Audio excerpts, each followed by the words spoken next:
Just then, an older man in a business suit appeared from the jet bridge, walking briskly toward the commotion. His face shifted from confusion to concern as he approached. The young woman quickly intercepted him, whispering urgently. He froze, his eyes widening as he took in the scene. Without hesitation, he strode toward the officer, his voice loud enough to cut through the tension. "Excuse me, but what exactly is going on here?" he demanded, his tone sharp. The officer turned to face him, but before he could respond, the businessman pointed toward the man being questioned. "Do you even know who that is?" The crowd murmured louder now, the suspense unbearable.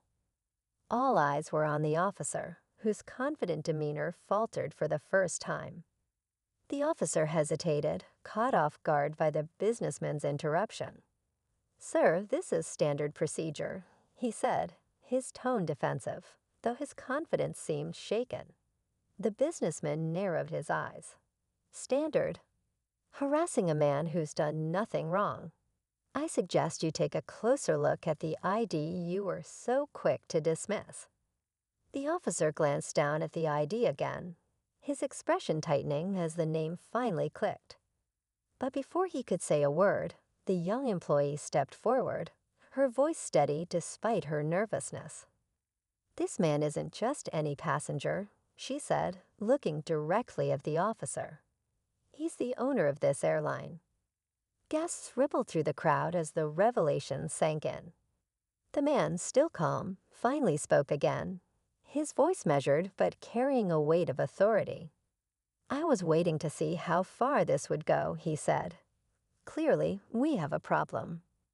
Before the officer could respond, his backup arrived, two more officers walking briskly into the scene. The businessman immediately stepped in, raising his hand to stop them. "This situation is already out of hand," he said firmly. "You're targeting the wrong person." But just as it seemed the officer might back down, he made one more bold move. "That doesn't explain why you were loitering in a restricted area," he said, doubling down on his accusations. The man's composure didn't waver, but his expression hardened. "Restricted?" he said, his tone colder now. "Let me show you something." He reached into his pocket, pulling out a set of documents. The young employee quickly handed him a second folder she had retrieved. As he opened it, the officer's face drained of color. Whatever was inside was enough to leave him speechless, and the crowd leaned in, the tension reaching its peak. The officer stared at the documents, his confidence unraveling as he read.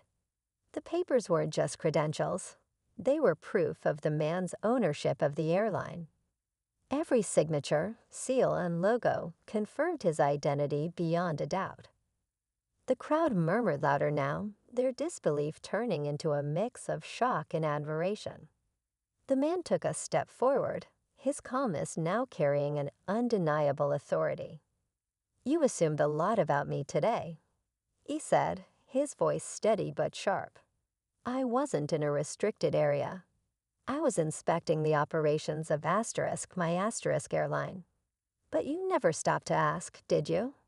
The businessman, who had been silently watching, stepped in again. "Officer, you've made a serious mistake," he said firmly. "And I'll make sure this goes straight to the airport board." Before the officer could respond, the man held up a hand. "Enough," he said. "This isn't just about me. This is about how you treat people, how you jump to conclusions without evidence." He turned to the crowd, his voice rising so all could hear. "This happens far too often, and it's not just me who suffers. This needs to stop." The officer, visibly shaken, tried to apologize, but the man interrupted. "I'm not interested in apologies.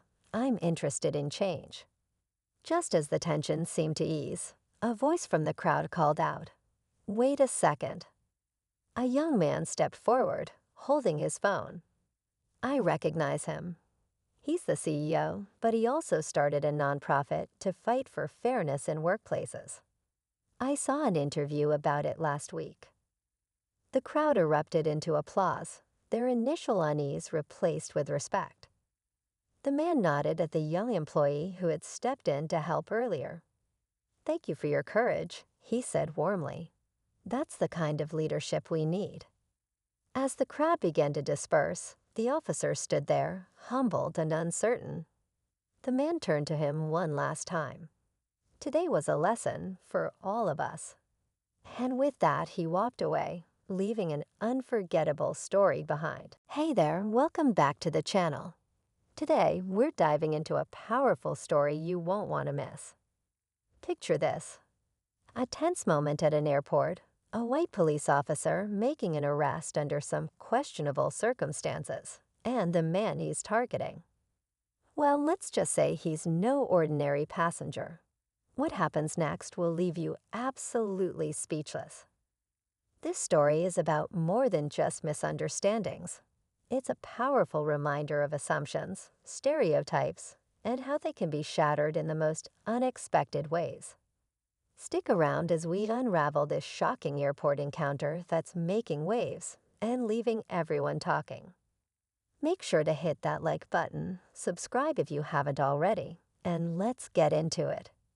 Camera zooms slightly as the music fades, transitioning into the main video content. The day started like any other at the bustling airport, with travelers rushing to catch flights, families reuniting, and staff working tirelessly to keep everything running smoothly. Among the crowd was a well-dressed black man, calmly waiting at the gate. He had an air of quiet confidence, but nothing about him seemed out of the ordinary, until a uniformed police officer approached. The officer, scanning the area, zeroed in on him. At first, it seemed routine, just a simple check. But things quickly escalated. The man tried to explain himself, but the officer wasn't interested in listening. Passers-by slowed their steps, whispering and glancing nervously, unsure of what was happening. Tension filled the air as the officer began questioning him loudly, accusing him of loitering and refusing to comply. But here's the twist. This man wasn't just another traveler. He had a secret that would turn the situation upside down. As the officer continued his interrogation, the man remained composed, his calm demeanor only seeming to frustrate the officer further. People around them started to take notice, some pulling out their phones to record. Whispers spread quickly through the terminal. What's going on? Why is he being targeted? But no one stepped in, just uneasy glances and murmurs from the growing crowd. The officer demanded identification, and the man obliged, pulling out a sleek leather wallet. His name, printed boldly on the ID, caught the officer's attention, but instead of backing off, the officer seemed more determined. "Why are you here? Do you have a ticket?" he barked, his tone accusatory. The man raised an eyebrow, holding his ground. "I believe I have every right to be here," he said firmly. Meanwhile, a young woman nearby, an airport employee, recognized the man and quickly darted off to make a call. Something about her urgency hinted that the situation was about to take a dramatic turn. The officer's voice grew sharper, his questions more pointed. By now, a full circle of onlookers had formed, their phones recording every second of the escalating scene. The man stayed calm, his gaze unwavering. "I've shown you my ID," he said firmly, "and I've done nothing wrong. I'm asking you to stop this unnecessary harassment." But the officer wasn't backing down. He reached for his radio, calling for backup. "We've got a situation at Gate C12, he announced, his tone making it sound far more serious than it was. A wave of unease rippled through the crowd. The young airport employee returned, visibly nervous but determined, her eyes darting between the officer and the man. She seemed torn, unsure if she should step in or stay quiet.